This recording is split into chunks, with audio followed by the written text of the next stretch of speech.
Mesdames et messieurs, bonsoir, bienvenue à ce rétro hebdo de la semaine où nous allons parler de l'actualité qui a dominé la semaine en ce qui concerne la République démocratique du Congo, que ce soit au niveau de la ville-province de Kinshasa ou à l'intérieur. Et bien ce soir, en ce qui concerne le rétro, nous avons comme invité avec qui nous allons devoir partager l'actualité.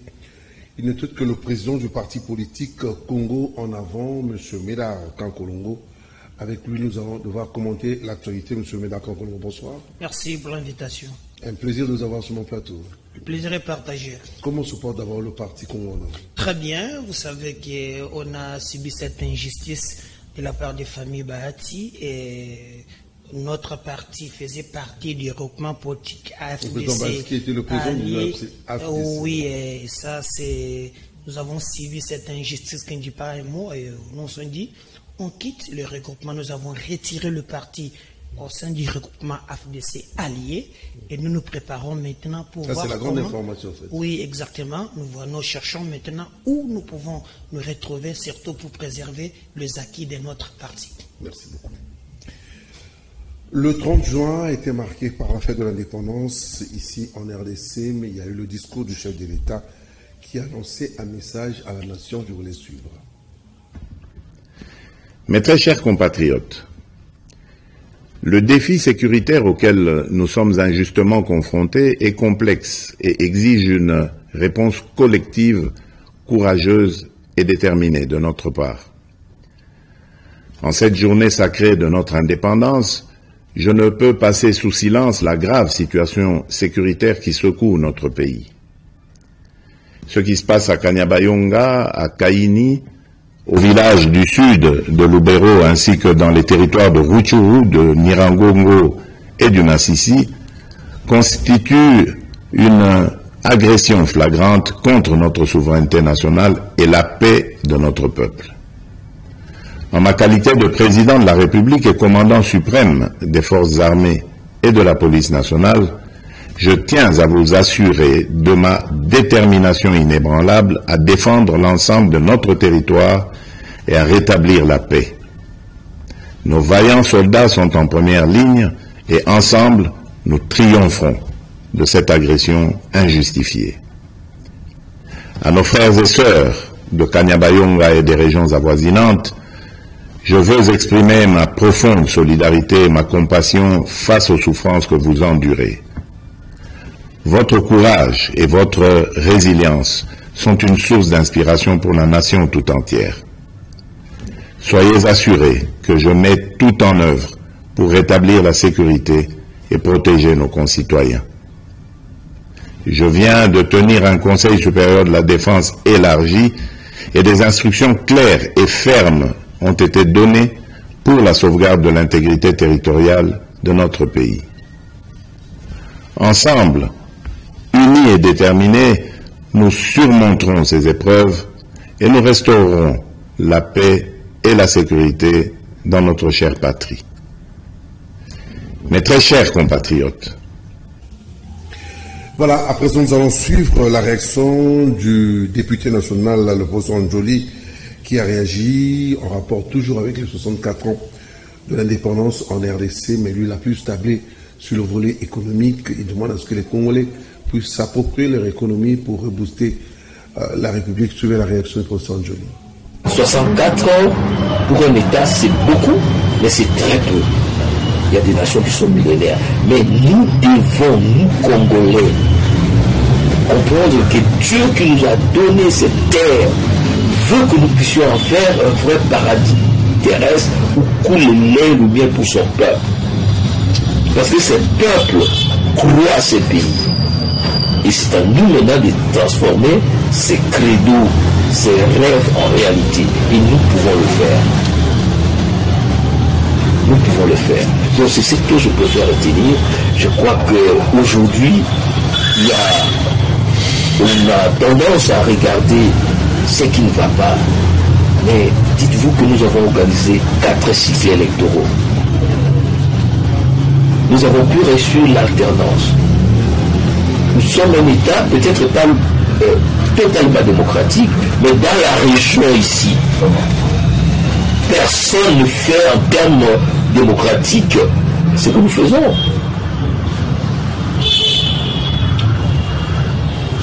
Oui, donc on peut nous reprocher d'avoir 1000 partis. Mais on ne peut pas nous reprocher d'avoir un seul parti. Je suis dans l'Union sacrée, nous avons vu comment la mise en place de bureaux s'est fait. Le président de la République, excusez-moi de vous dire, il était là comme un arbitre quand nous étions chez lui. Et les gens parlaient, il écoutait, et les gens lui demandaient, mais il faut trancher. Il dit, j'ai pas tranché, c'est à vous d'aller trancher. Mais je voudrais voir ça ailleurs. Donc, il y a une conquête. La première conquête, c'est la conquête de notre liberté comme un pays indépendant. La deuxième conquête, c'est cette résilience congolaise. La troisième conquête, c'est la conquête des libertés, de la démocratie. Personne ne peut plus venir faire de ces pays une dictature. Voilà, M. Médard Kakolongo, qui est l'invité de cette grande édition. En rétro hebdo, vous avez suivi la réaction du professeur Ndjoli, le député national. Là, je m'adresse à vous, aux politiques que vous êtes. 64 ans après, le Congolais avance, le Congo avance ou le Congo regresse? Donc, le vrai problème, monsieur le journaliste, devons nous poser cette question. Sommes-nous réellement indépendants? Moi, je dis non. Sur le plan politique, oui. Il y a eu l'indépendance des acteurs politiques. L'indépendance des intellectuels. Qui se sont affranchis. Et avec des détournements qui ne disent pas un mot. Comment voulez-vous qu'un pays riche, nous avons le diamant, l'or, les cobaltes, mais après, jusqu'aujourd'hui, nous vivons dans des conditions infrahumaines. Un pays riche, mais la population extrêmement pauvre. Vous n'avez qu'à coûter et à suivre des millions qui détournent une classe minoritaire, soi-disant des politiciens. Moi, je pense que c'est le plan économique. On n'a rien diversifié. On devrait parler aujourd'hui d'un grand Congo. Même le petit Rwanda se joue de nous. Regardez, à part le minerai, notre économie est par terre. Même l'agriculture, mais comment vous expliquez que vous, les politiques, vous avez le regard plus sur les minéraux, alors que l'agriculture peut bien développer la... Mais les gens regardent là où il y a l'argent facile. J'arrive aujourd'hui, j'ai gagné aujourd'hui des contrats léonais. Comment dans un pays, 64 ans après, on peut parler aujourd'hui que juste pour un forage à 267 000 $? Ça frisse les consommateurs. Moi, je pense que cette indépendance a profité aux acteurs politiques qui pensent qu'on les appelle des leaders pour clochardiser notre peuple. Vous, pour la jeune génération, parce que vous dites qu'en 1960, vous n'étiez pas encore né, pour cette génération, vous les politiques, qu'est-ce qu'on doit faire pour trouver des pistes de solutions? D'ailleurs, nos pères fondateurs, le père de l'indépendance, ils nous ont légué des modèles. Par exemple, quand vous prenez Kasavubu, il dit à la table ronde qu'il ne pouvait jamais commencer si le Lumumba n'arrivait pas. L'unité. L'unité, l'intérêt général au détriment de l'intérêt individuel.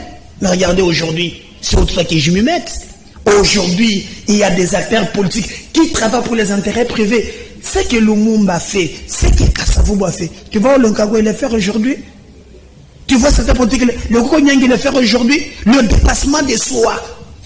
Moi, je pense que nous avons reculé.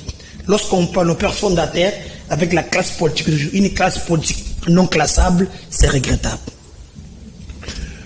Mardi 2 juillet, au niveau du Parlement, un nouveau réseau des jeunes parlementaires. Ils ont été reçus par le président du Parlement, M. Vital Kamerhe. Je vous laisse sur cet élément. Tête d'une forte délégation, l'honorable Joseph Bangakia est venu, comme l'exige le règlement intérieur de la Chambre basse, informer le président de l'Assemblée nationale de l'existence de ce réseau créé pour être un laboratoire d'idées et de propositions en matière de la décentralisation. Il motive cette initiative par les disparités qui bloquent la mise en œuvre effective de cette marche constitutionnelle qui vise notamment à rapprocher les gouvernants des gouvernés en vue du développement à la base.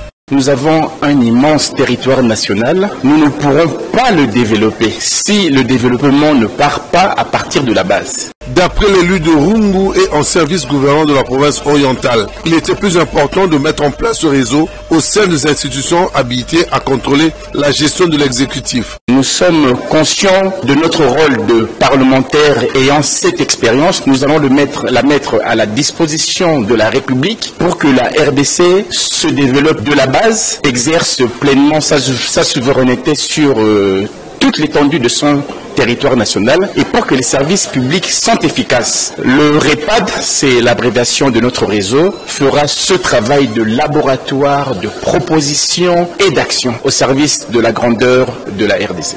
Pour matérialiser les fondamentaux de ce réseau, Vital Kamerhe a suggéré l'organisation dans le plus bref délai d'un grand forum sur la décentralisation pour mettre ensemble les députés nationaux, les sénateurs et toutes les autorités impliquées dans cette problématique. Il sera question de réfléchir, sensibiliser, proposer des pistes de solutions pour la réussite de ce processus.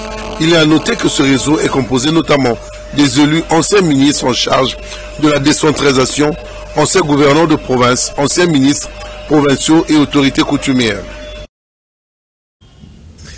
La semaine, encore le mardi, a été toujours marquée par la clôture de la session de mars 2024.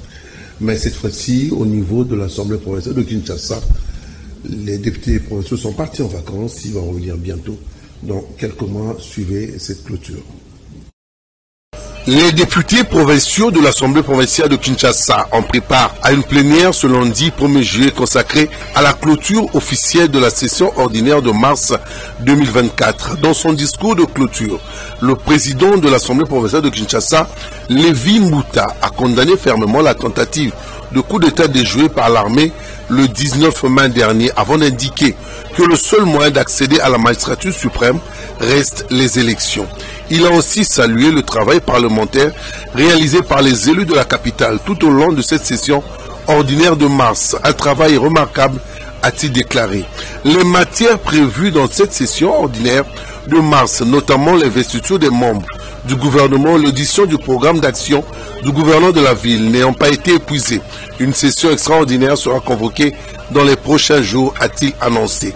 Le président Lévi Mbuta appelle au nouveau gouvernement qui sera investi et le gouverneur de province de travailler pour le bien-être des Kinois et surtout de tenir compte des priorités de la ville, notamment la lutte contre le coulage des recettes publiques, la lutte contre les salubrités, la lutte contre le phénomène Kuluna, le paiement régulier des salaires des institutions de la ville, la lutte contre les constructions anarchiques, les cimetières publics à moindre coût, les logements sociaux, la révision des contrats qui ne profitent pas à la ville. Il a aussi exhorté le nouveau gouvernement provincial à déposer dans un délai imparti le budget. Bien avant cette clôture, le rapporteur André Kongolo a présenté les procès-verbaux des séances plénières passées. Par la suite, il y a eu examen et adoption du projet de dotation budgétaire réaménagé de l'Assemblée provinciale de Kinshasa pour l'exercice 2024. Après l'intervention de quelques députés provinciaux, la plénière étant souveraine a accordé ce délai de 10 jours à la commissaire Ecofin. Parmi ces contraintes, il cite notamment la non-installation du gouvernement provincial qui empêche, selon lui, la commission Ecofin d'entrer en possession de certains documents devant permettre un travail de qualité. Monsieur Médard Kakolongo, je vous ai suivi attentivement quand nous avons balancé l'élément concernant les jeunes au niveau du Parlement, cette nouvelle dynamique. Vous avez souri.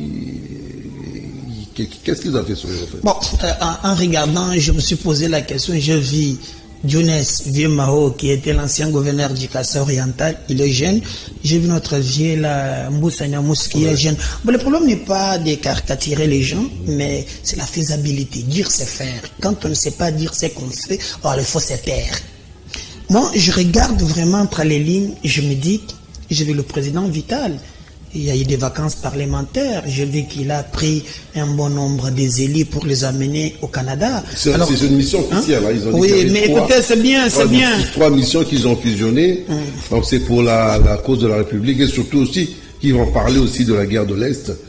Essayer d'expliquer à la communauté internationale les dangers Une très bonne chose, mais j'avais voulu les voir à Massissi, avec expliquer à la population qui souffre.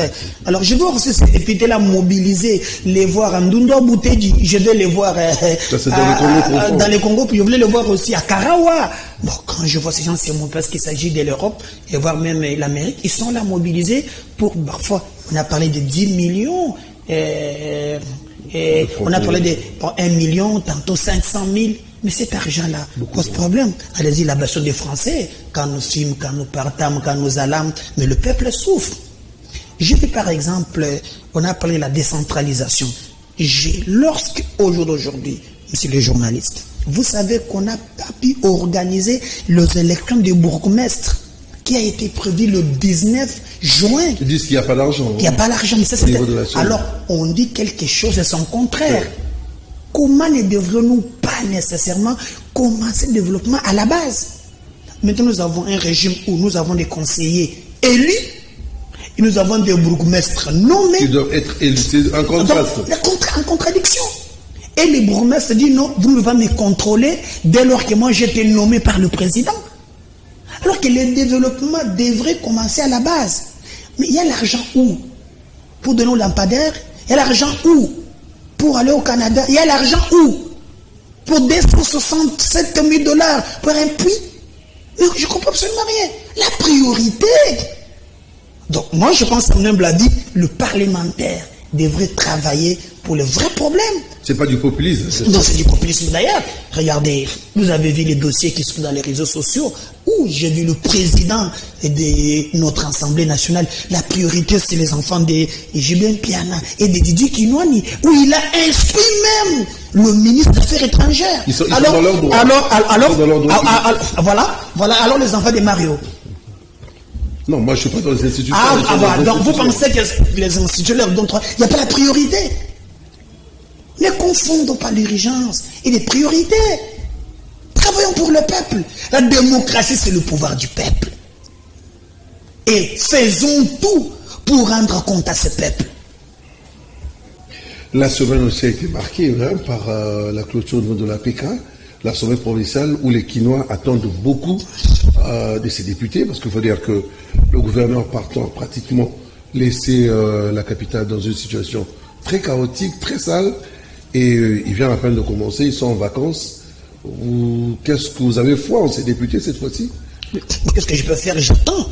Moi j'attends, je ne peux jamais juger quelqu'un sans pourtant ne pas le voir au milieu de la boue. Moi j'ai le temps qu'ils travaillent. Je viendrai, s'ils ont des très bonnes choses, je vais les accompagner. Comme un Quinois. Moi j'habite ici. Il y a beaucoup de priorités à Kinshasa. L'État actuel qui commence quelque part, peut-être qu'ils ne résoudront pas tout. Mais au moins, ne fût-ce que commencer par quelque part. Quelques avancées. Mais regardez, parce que cette ville, c'est la gabégie financière, les détournements. Vous m'avez réussi ici, M. Mario. Je vous avais dit, j'ai moi-même enquêté. Je vous avais dit, il est d'abord député provincial qui s'appelle M. Bokoso. Maintenant, il y a des enquêtes claires. Qui fut ministre des Finances à l'époque de M. Jean. Oui, non, ministre des Transports. Des Transports. Mais il a détourné des moyens de l'État. C'est taxe parking. On pouvait peut-être urbaniser la ville. Mais dans des constructions anarchiques, on sent l'absence totale de l'autorité de l'État. Le droit constitutionnel a voulu donner le monopole de violence au pouvoir public pour réglementer la société. Mais là, il y a des embouteillages, il y a des coulounards, donc on n'en parle pas. Cette ville est sous pilotage automatique. Très dangereux. Très dangereux. Et d'ailleurs, moi, j'entends le nouveau gouverneur, et d'ailleurs, que jusqu'à présent, je le soutiens, jusqu'à ce que je vois ses œuvres, avec Ediel, malgré... Oui, pour l'instant, je garde espoir, je ne peux rien dire, je ne peux que lui souhaiter de très bonnes choses. Surtout, je lui ai dit, si on pouvait quand même déconcentrer Kinshasa, créer de nouvelles villes, par exemple à Maluku. Tout le monde vient vers la ville.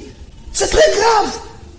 Je l'ai vu peut-être dire qu'on aura même cette histoire de métroquine. Un vieux projet depuis Kimbuta, je crois, qui Gentini a pris le relais. l'ancien gouverneur, oui. Et l'actuel qui continue encore pratiquement sur les mêmes informations, mais les Kinois attendent. C'est là où je dis que dire, c'est faire. Quand on ne sait pas faire ce qu'on dit, alors il faut se taire. Moi, pour moi, je pense, je crois, parce qu'on nous parle ici qu'on est 15 millions d'habitants, c'est que j'aurais appris. Mais on nous amène des projets Transco. On ne résout pas ces problèmes dans une ville de 15 millions. Le Parti Congo là-bas pense qu'on devrait construire le chemin de fer. D'ailleurs, nous avons vu avec l'ancien gouverneur qu'on était même en train de spolier des terrains de l'Onatra, là où il y avait des chemins de fer. Il n'y avait pas la vision. Alors, j'entends voir le nouveau gouverneur, pas de slogan, parce qu'on est déjà habitué, mais nous le voir concrètement ce qu'il va faire pour la ville de Kinshasa. La semaine a été aussi marquée sur le débat en ce qui concerne la réaction du haut cadre de l'UDPS, Eteni Longondo, qui a demandé à ce qu'il y ait un congrès au niveau de l'UDPS.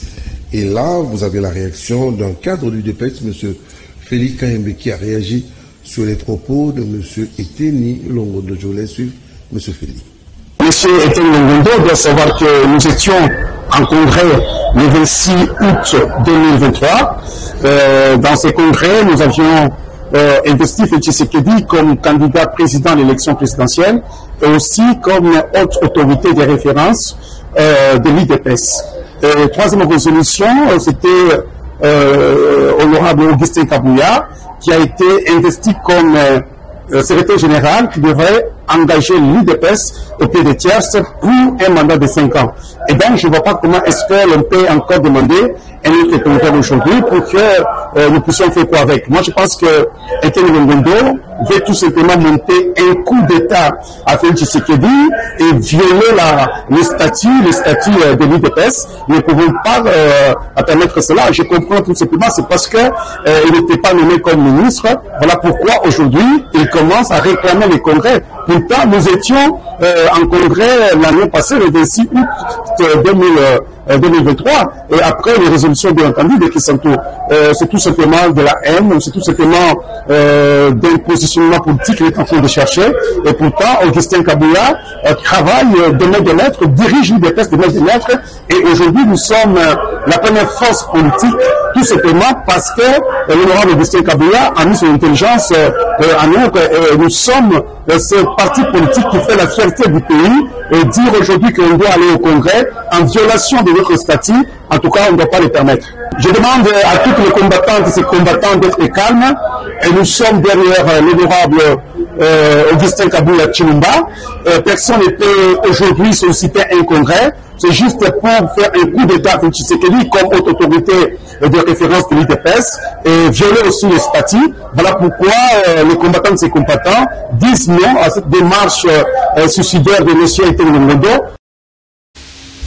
Voilà, le mercredi, ici à Canal Télévision, nous avons montré quelque chose de très très intéressant. C'est au fait l'hôtel Métropole qui est au niveau du Congo central, tout précisément à Matadi, qui est pratiquement abandonné. En mission de service, Jules Boulembi a pu faire ce reportage pour voir ce qu'est devenu cet hôtel Métropole au niveau de Matadi. Suivez ce reportage de Jules Boulembi sur les images de Nikonjo. Héritage laissé par les colons belges et un fleuron hôtelier de l'époque de par son infrastructure imposante qui s'affichait dans la ville de Matadi. L'hôtel Métropole, hôtel de grand standing international, aujourd'hui est abandonné. Tout est à l'abandon et le décor peu commode et triste. Mis à part les boutiques qui sont au rez-de-chaussée, comme le montrent ces images, l'hôtel Métropole, avec une capacité de plus de 300 lits, mérite d'être réhabilité. La ville de Matadi, qui compte aujourd'hui des millions d'habitants et dont les hôtels à haut standing sont à compter du bout des doigts, mérite de voir ce mastodonte être réhabilité le plus vite possible. Matadi, ville portuaire qui généralement accueille plusieurs personnes de passage, donc cette ville a besoin de cet hôtel historique. Toute une histoire pour les Matadiens et les Congolais en général. L'hôtel Métropole mérite un engagement ferme de la part du gouvernement provincial et aussi du gouvernement central, déjà que le stade de Matadi est en train d'être réhabilité. Donc possibilité d'accueillir un grand monde pour les compétitions. Restons toujours dans cette partie de la République, au Congo central, où la route principale, la route de Matadi, à certains endroits, il faut vraiment réhabiliter cette route. Beaucoup de véhicules et beaucoup d'accidents. Suivez ce reportage, encore une fois de Jules Boulembi, sur les images de Mikonjou. Cette route nationale numéro 1, la route de Matadi, où passent par jour des milliers de marchandises et des personnes, soit de Kinshasa vers la province du Congo central, soit du Congo central vers Matadi. Mais cette route d'importance capitale est très petite. Le nombre de conteneurs a augmenté et aussi des véhicules. À certains endroits, les petites voitures ont du mal à rouler, coincées entre plusieurs remorques. Un danger pour tous et les personnes des remorques ainsi que les passagers se trouvant dans les véhicules. Ici, il faut à certains endroits rouler doucement, alors très doucement. Les autres véhicules provenant de Loufou, avec des colis chargés sur le toit, est une situation aussi dangereuse. Ici, un remorque s'est même renversé et causant mort d'homme. Et ça, c'est le quotidien de tous les jours sur cette route nationale numéro 1, qui compte plus de 365 km asphaltée, mais très petite au vu de l'affluence des véhicules qui y règnent. La République démocratique du Congo a grandi économiquement et a besoin de voir cette route être modernisée. Au cas contraire, remettre le plus vite possible le chemin de fer Kinshasa-Matadi pour permettre à ces conteneurs de remorques de désengorger la nationale numéro 1 et de prendre la route comme dans le passé, mais en passant par le chemin de fer où la circulation est fluide et rapide. L'urgence impose. Le nombre de morts sur cette route ainsi que les embouteillages à répétition ralentissent le bon fonctionnement. Voilà, monsieur Bélard Kapongo, vous êtes président du parti politique Congo en avant. Vous êtes l'invité de cette grande édition. Au niveau de l'UDPS, il y a le haut cadre, l'ancien ministre de la Santé, Étienne Longondo, qui demande est-ce qu'il y a un congrès. Vous avez suivi la réaction d'un autre membre de l'UDPS, le Congo central. Une grande province, ville portuaire, pratiquement abandonnée, beaucoup de reconstruction, Congo en avant, une réaction. Bon, je ne vais pas entrer dans ces guerres au sein de l'UDPS. Mais en regardant le résultat qui venait d'être obtenu par l'IDPS lors de ces élections, moi je peux dire que Augustin Kabouya a fait quelque chose. Bon, la guerre de positionnement. Bien sûr que c'est la guerre de positionnement. Etienne Yaïmaïsa, il a dit qu'il y a eu quelques mécontentements, il faut revoir des choses. Il y a ce problème de corruption. Il y a un problème de corruption où les ministres du DPS sont soupçonnés, beaucoup de problèmes. Alors il estime qu'il faut s'asseoir et lui-même restructurer le parti l'UDPS. Lui-même, on n'a pas tellement eu de soupçons sur lui, mais il a été même à Makala. Mais écoute, moi je ne suis pas dans ces histoires-là de l'UDPS, je suis président du parti Congo en avant. Mais aujourd'hui que le pays est agressé et que le président de la République fait face à cette agression barbare, il parle de M. Kagame. Il devait y avoir une cohésion au sein du parti présidentiel. Parti au pouvoir. Toute cette cohésion devrait normalement faire suite logique par rapport à ce que nous vivons au Congo. Le militaire ne peut gagner cette guerre que s'il accompagnait par l'ensemble de notre peuple. Mais au sein du parti présidentiel, au moment que notre pays est agressé, c'est la guerre de positionnement personnel. Je suis désolé. Je peux leur dire de mettre un peu d'eau dans leur vin. Regardez ce qui est essentiel, ce qui nous unit est plus fort que ce qui nous divise. Regardons d'abord les Congo. Après ces histoires, vous allez revenir avec vos querelles interminables de positionnement personnel. Pour moi, je pense que ça n'a rien à voir si ce n'est que comment me positionner. Et nous savons comment ça commence. On sait comment ça termine. Nous avons montré aussi l'hôtel Métropole au niveau de Matadi. C'est vrai que vous n'avez pas séjourné.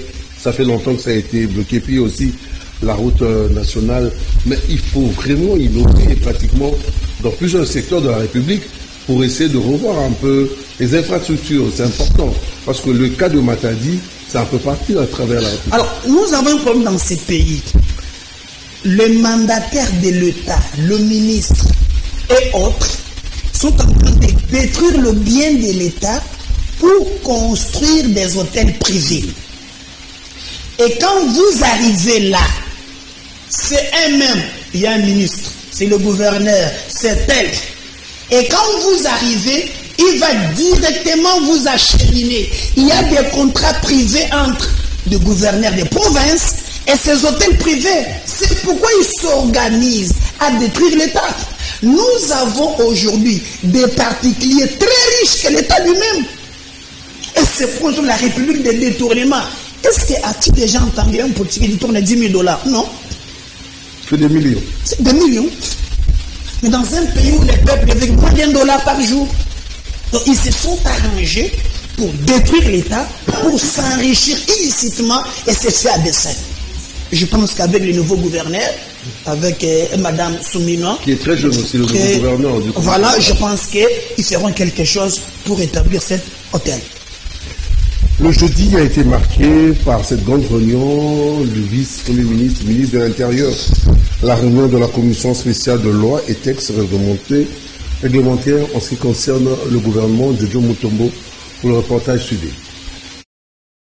Les membres de la commission spéciale des lois et textes réglementaires du gouvernement se sont réunis ce mercredi 3 juillet au cabinet du vice-premier ministre, ministre de l'Intérieur, Sécurité, Décentralisation et Affaires coutumières Jacquemain Chabani en sa qualité de président de cette commission. Cette commission est une structure de travail du Conseil des ministres chargé d'examiner la conformité juridique et formelle des dossiers et projets de textes juridiques devant être soumis aux délibérations du Conseil des ministres, qui est une instance de discussion, de concertation et de décision du gouvernement. Cette commission est notamment composée des membres du gouvernement suivants: la ministre d'État, ministre des Affaires étrangères, de la Justice et garde des Sceaux, celui des Finances, des Droits humains, de l'aménagement du territoire, de la jeunesse, du travail et de l'emploi, les représentants du chef de l'État ainsi que les représentants de la première ministre. Cette réunion de la commission spéciale des lois et textes réglementaires du gouvernement se tiendra désormais chaque mercredi à 15h au cabinet du VPM de l'Intérieur et de la Sécurité. Le gouvernement comporte en son sein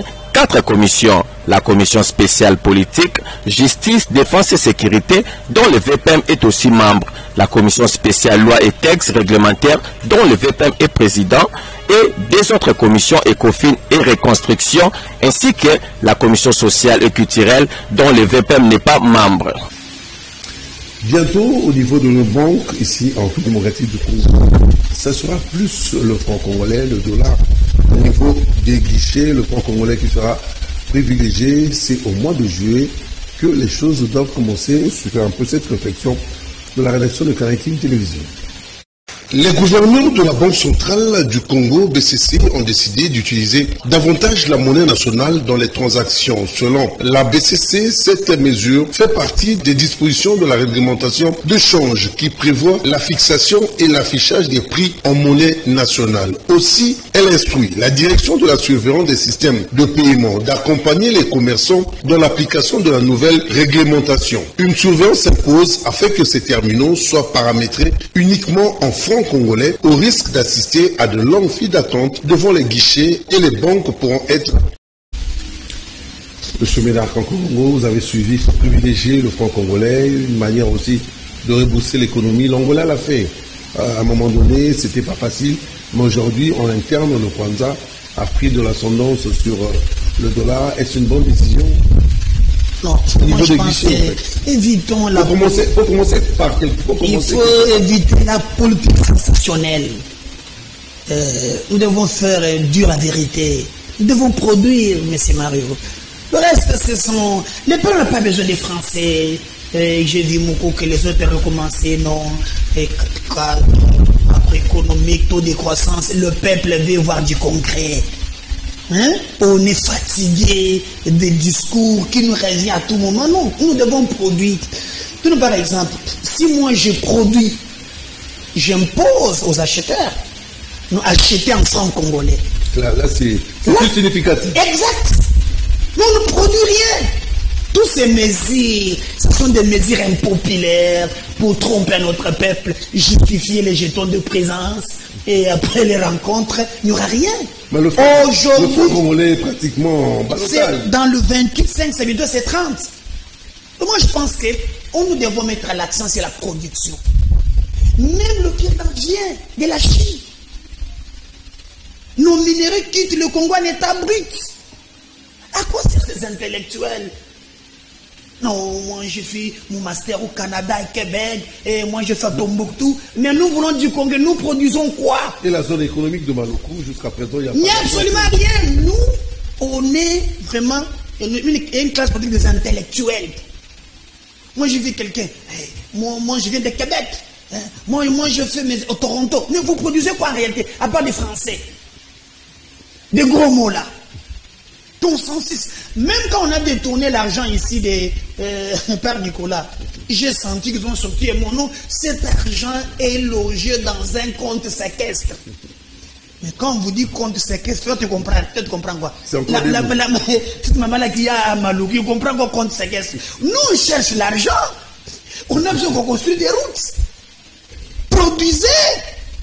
Non, ça c'est la théâtralisation de la vie politique. Le peuple est fatigué de ces discours interminables.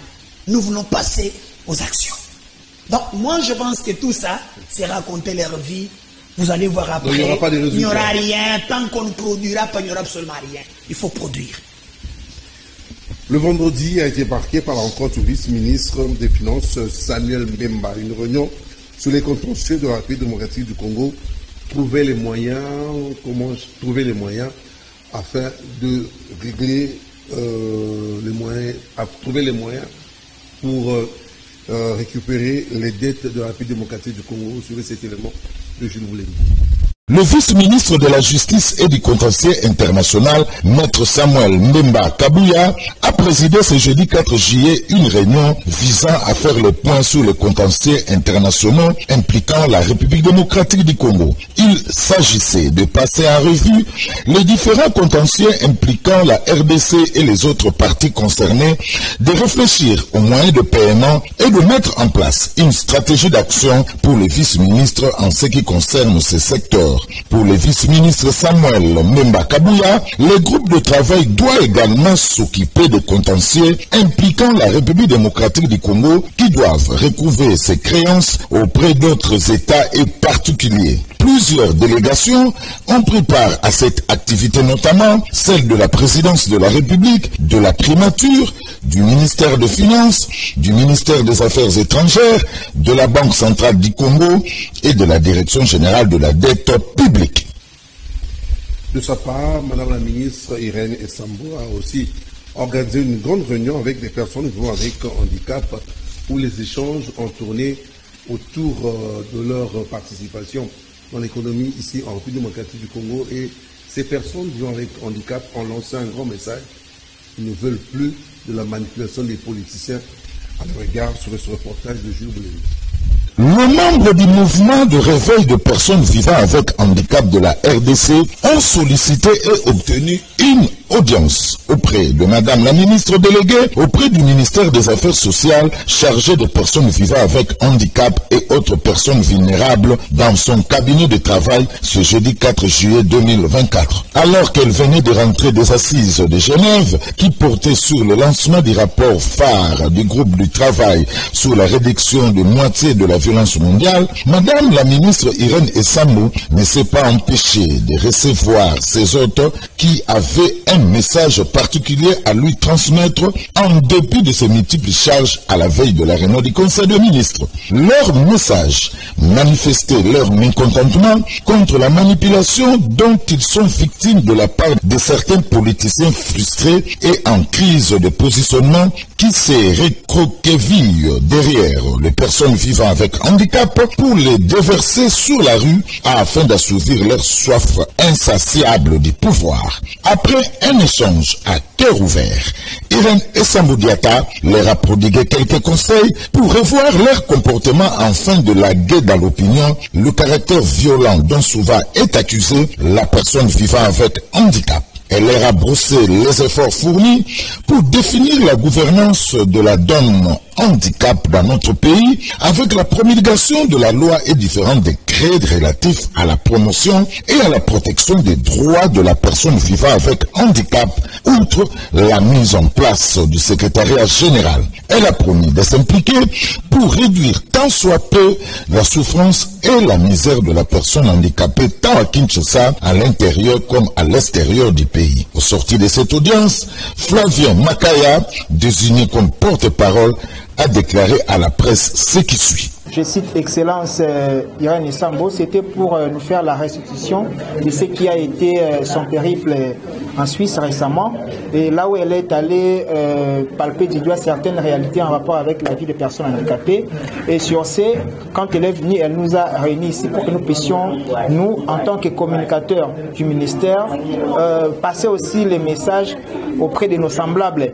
Il sied de rappeler qu'un groupe de politiciens frustrés est déterminé à paralyser la vie de Kinshasa par des manifestations de quelques personnes handicapées accompagnées de badauds valides pour faire entendre leur voix de manière à occuper certains postes en politique. Voilà, le vendredi, la rédaction de Kanakin Télévision a réfléchi sur ce problème qui a refait surface, le problème de demi-terrain dans la ville-province de Kinshasa. Dorcas Samputu et Miko Njoli sont allés dans quelques artères de la ville-province de Kinshasa pour voir, recueillir la réaction des Kinois sur ce phénomène qu'on est en train de décrire, les demi-terrains. Suivez.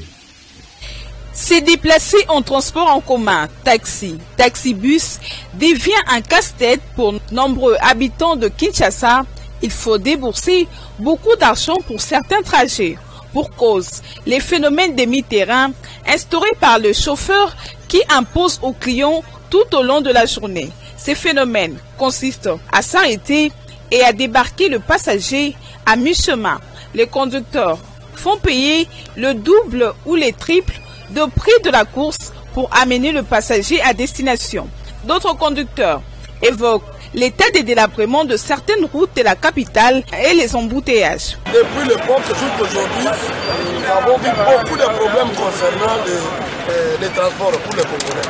Maintenant, le gouverneur Daniel Bouba a présenté son gouvernement. Maintenant, il y a un problème. D'ailleurs, il n'y a pas de route, parce que quand nous voyons, il y a des hausses de prix. Et les gens parlent de bon, il y a des gens qui font comme ça parce qu'il n'y a pas, nous voyons parce qu'il n'y a pas le gouvernement en place. Le ministre des Transports, il doit mettre son application, planning, pour dire que voilà, les transports au niveau du rond-point Boulerie jusqu'au boulevard, c'est au temps. Il doit travailler en synergie avec les policiers, parce que ce sont les policiers qui travaillent ensemble avec les gens qui transportent. Maintenant, nous voyons qu'il y a beaucoup de tracasseries, il y a beaucoup de baisses. Est-ce que c'est le ministre provincial qui fait toutes ces histoires-là? On ne sait pas. On ne sait pas ce qui se passe, mais moi je souhaiterais mieux qu'il travaille. La population appelle les autorités sectorielles de mettre fin à cette pratique qui prend de plus en plus d'ampleur à travers la capitale. La journée du samedi a été marquée cette fois-ci au niveau de Brazzaville, le Congo voisin, par la clôture de la première conférence internationale sur la forestation et le déboisement. Prince Yambouli était là pour le compte de Kanakin Télévision suivie. Ouverte le 2 juillet 2024, la première conférence internationale sur la forestation et le reboisement s'est clôturée le vendredi 5 juillet 2024 au centre de conférence internationale de Kintélé au Congo-Brazzaville.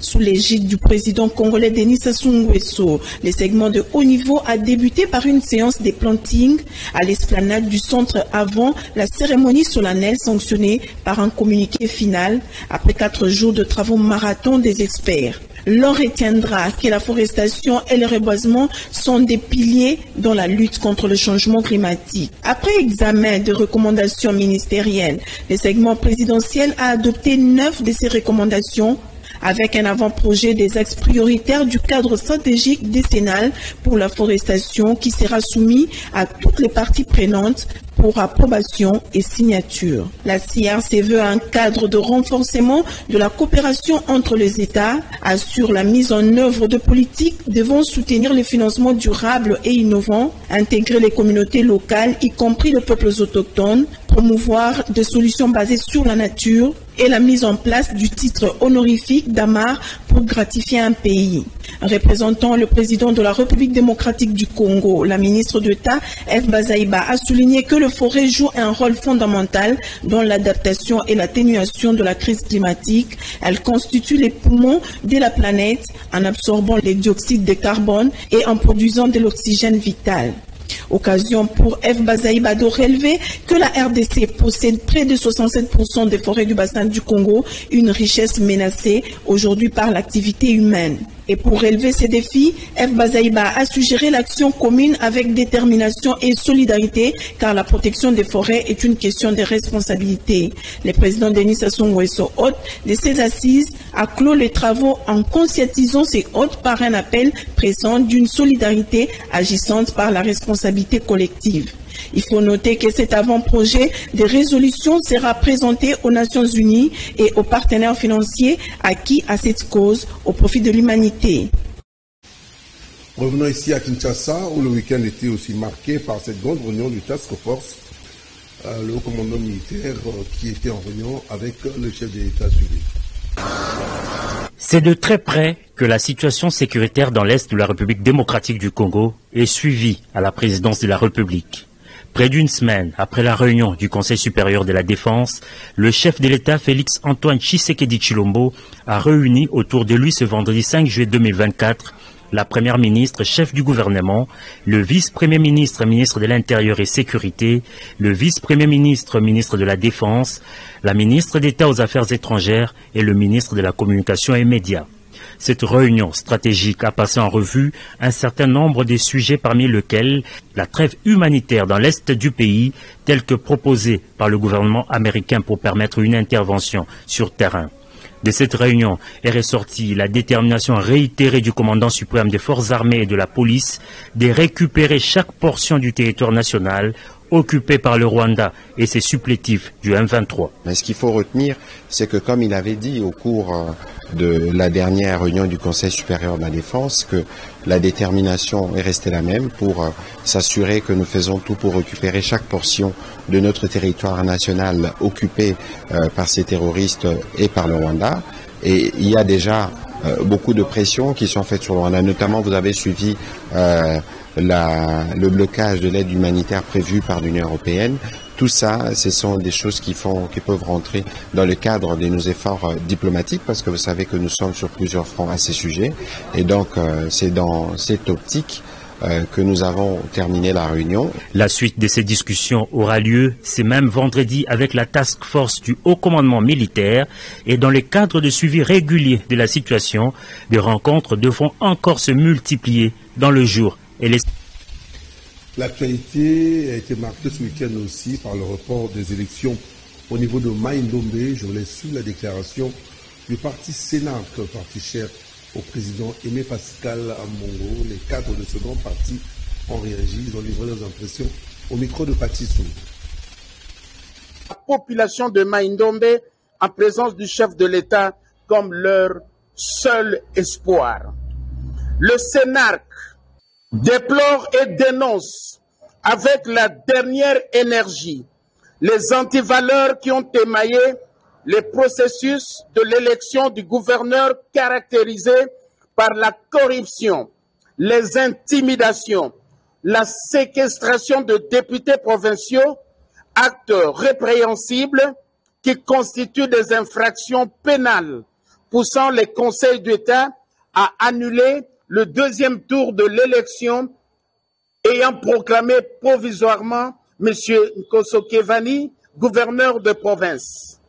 Par ailleurs, nous dénonçons les manœuvres dilatoires de M. Nkoso Kevani, soutenu par une frange de ténors de l'IDPS, manifestement corrompus, qui usent de trafic d'influence, tendant à pousser les conseils d'État à rebuffer et à se dédire en vue de violer le principe juridique sacro-saint de l'autorité de la chose jugée.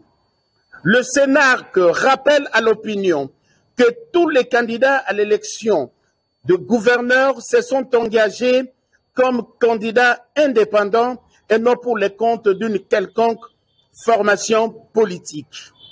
Concernant cette élection, le Sénat invite les conseils d'État qui a déjà dit les bons droits à ne pas céder à des chantages et à la manipulation du camp d'Aposem et ses alliés. Nous exhortons la CENI à proclamer Aimé Pascal Mongolo Konda définitivement élu gouverneur de la province de Mai-Ndombe. Nous souhaitons l'implication du président de la République et chef de l'État dans la résolution de ce différend, de sorte que la justice soit dite et que l'honorable Aimé Pascal Mongolo Konda préside aux destinées de filles et fils de la province de Mai-Ndombe tel qu'il le souhaite. Au peuple congolais, l'heure est arrivée de conjuguer nos efforts à tous les niveaux pour accompagner les institutions du pays. Fait à Kinshasa le 6 juillet 2024 pour le comité exécutif national énergie, secrétaire général Alex Makabou Beyakalt. Je vous remercie. Avant de terminer, cette semaine a été marquée aussi par la visite du ministre des Sports Didier Boudimbu au stade de Tata Raphaël, ici à Kinshasa, où il s'est entretenu avec les travailleurs de ce stade, question de savoir comment évoluent les choses et qu'est-ce qu'on doit faire pour des perspectives d'avenir sur cet élément de Jules Boulay. Après avoir rendu un dernier hommage à Jean Kassongo Di Korando, accompagné du secrétaire général au sport Doli Ilunga, le ministre des Sports et Loisirs Didier Boudimbu s'est rendu ce jeudi 27 juin 2024 au stade Tata Raphaël pour conférer avec le cadre et agent de son département ministériel. Et après ses fonctions le 13 juin dernier, le patron des sports a tenu à s'imprégner de réalité et des conditions de travail de ses collaborateurs et principaux animateurs de service, sous sa responsabilité des héros dans l'ombre. Ainsi, j'ai pensé qu'il était utile de mettre à votre disposition 2 bus qui pourront répondre à vos attentes. Prêtant une oreille attentive, Maître Didier Boudimbu, après la température du fonctionnement des différents services sous sa tutelle, ainsi que leurs doléances auxquelles sont confrontés ses collaborateurs affectés aux différents stades, en leur donnant des assurances quant à la suite du fonctionnement de l'administration, en affirmant que durant son mandat, chaque agent, selon son niveau, sera remis dans ses droits. Je m'engage à trouver une solution rapide en concertation avec le secrétaire général et les délégués de l'intersyndicale de l'administration des sports et loisirs. Et je peux déjà vous garantir que dans les jours à venir, le problème au niveau de l'enseignement sera réglé et on pourra déjà répondre ces bâtiments. Visiblement satisfaits, voire soulagés, quelques-uns n'ont pas manqué d'exprimer leurs profonds remerciements à l'endroit de la plus haute hiérarchie du pays qu'incarne Félix Tshisekedi pour les choix qu'il a portés sur Didier Boudimbu. Je remercie le chef de l'État. Chef de l'État, je suis le ministère des Sports. Pour tout le ministre des Sports, pendant 7 ans, mais toujours le ministre de stade, mais toujours le ministre des Sports, nous avons stade de Martyrs, nous avons Lubumbashi. Maître Didier Boudimbu poursuit l'état de lieu du domaine sportif lui confié au sein du gouvernement souminois. Il est impérieux pour le numéro 1 du ministère des Sports et Loisirs d'écouter les acteurs du secteur sportif avant d'engager les vraies réformes pour les revitaliser. Voilà, nous sommes arrivés pratiquement à la fin. Mon invité de ce grand journal, M. Médarka Kolongo, vous avez suivi le problème de la POSEM, la plateforme. Il y a aussi la grande réunion, le chef de l'État, en ce qui concerne la guerre de l'Est, qui insiste à ce que les Congolais restent vigilants. Et vous avez aussi le ministre des Sports qui est allé échanger avec les membres du secrétariat général au sport. Ça fait longtemps qu'il n'y a pas eu ce genre d'échange. Qu'est-ce que ça vous dit? Bon, d'abord, je vais commencer avec les élections au niveau de Mai-Ndombe parce que vous savez que notre parti est implanté aussi là. D'abord, on a dit aussi M. Kevani qui a été élu gouverneur, mais selon les informations en possession, il y aurait eu des tractations au niveau du Conseil d'État et aussi que cet arrêt a été frauduleuse et dans les coulisses, les conseils d'État ayant compris qu'ils ne pouvaient pas laisser cette histoire et ne pas aussi être humiliés comme le fait avec Bilolo. A décidé en bonne et due forme de revenir sur ce qu'on appelle les erreurs matérielles. Donc, je pense qu'à mon humble avis, on devait laisser le gouverneur élu. D'ailleurs, c'est les informations à ma possession, il incarne le changement. La population de Maïndombe jure sur lui. Pourquoi la justice doit être manipulée par des politiciens alors pour trouver des ordres publics? Mais comme on a parlé du président de la République, le task force, moi je pense que le président de la République doit aussi nettoyer, parce qu'on nous apprend qu'au sein de l'armée, il y a aussi des traîtres. Lorsqu'on gagne du terrain, en tout cas la presse ne communique pas. Parce qu'on avait récupéré 8 villages. Pratiquement. Mais la presse ne communique pas. Mais vous savez ce qu'on appelle la guerre des médias. Et Kagame est très avancé. C'est là où je demande le pénat du pouvoir. Mais vous avez le ministre de l'Information qui passe à tout moment. Vous savez, il ne communique pas bien. Monsieur Patrick Mouya. Oui. Hein, il y a ce qu'on appelle une communication de crise en communication. Alors, moi je dis par exemple ici, notre peuple était monté contre Macron, avec l'arrivée de Macron, pour passer un message à la communauté internationale. Mais qu'est-ce que lui a fait les soirs? Il a dit, ne suivez pas ces peuples, allons-y à Bandane, nous c'est les Castel. Il n'était pas dans sa Castel. Et c'est une communication. Même si on nous tue, on peut s'enivrer, et on ne suivait pas ces gens-là. Alors qu'il y a une communication appropriée qu'on appelle une communication de crise. Et c'est là où je dis le président doit être entouré de stratèges. Comment doit-on être à genoux devant ces petits Kagame, ces sanguinaires qui tuent mes compatriotes chaque jour? Et cette guerre a assez duré aussi. C'est très grave. Donc moi je pense qu'on est derrière notre parti Congo en avant, et derrière le président de la République, mais aussi derrière nos forces armées pour remporter la victoire. En tant que sportif, la visite du ministre, ça vous dit quoi? Je crois qu'on attend voir de l'hydrocarbure au sport. C'est virement. Je garde mon souffle. Moi, j'ai déjà constaté, chaque ministre qui arrive, il visite les stades. C'est toujours pas en bon état pour créer ses comptes. Sur les stades de Kinshasa. N'importe quoi. Alors qu'à Goma, à Chikapa, à Matadi, il y a des stades. J'ai vu par exemple François Claude Kaboulou, moi, je pensais que Kaboulou maîtrisait vraiment le rouage sportif, alors qu'il connaissait que le nom des joueurs. Lui n'a retenu que l'autre fois ça, il connaissait que donc, il est parti aujourd'hui regarder. Donc Boudiongo arrive aussi. Non, les stades n'est pas en bon état. Après on va sortir l'argent pour celui qui viendra après. Ça n'est pas en bon état. L'amour du Congo. La routine. Moi j'attends voir le ministre faire de très bonnes choses, parce que je suis un sportif. Je ne peux que voir l'histoire du sport marcher convenablement dans mon pays. Merci beaucoup, M. Médard Kakoulou. Moi, je rappelle que vous êtes président du parti politique Congo en avant. Merci à la grande équipe technique Kopar Bola, Soulé Mboyo. Merci à toute la rédaction française de Canal Télévision. Merci à vous aussi. Vous avez un dernier mot à ajouter rapidement? Oui, c'est de dire aussi au gouverneur, mais le ministre des ITP reconduit dans ces pays. Je me pose la question. On reconduit ces gens, c'est quelle base? Le français dit, on ne change pas l'équipe qui gagne. Mais ici, chez nous, c'est le contraire. L'équipe qui échoue, on les reconduit avec brio. Je ne comprends rien. Que vient faire Guissé encore contre les ITP? Prenez l'avenir. Les choses n'ont pas bien marché. Prenez l'avenir Kabila. Après, on va nous demander de payer le vignette. Pour faire quoi? Non, mais c'est très grave. Donc, je leur dis, veuillez quand même regarder l'état des routes pose problème.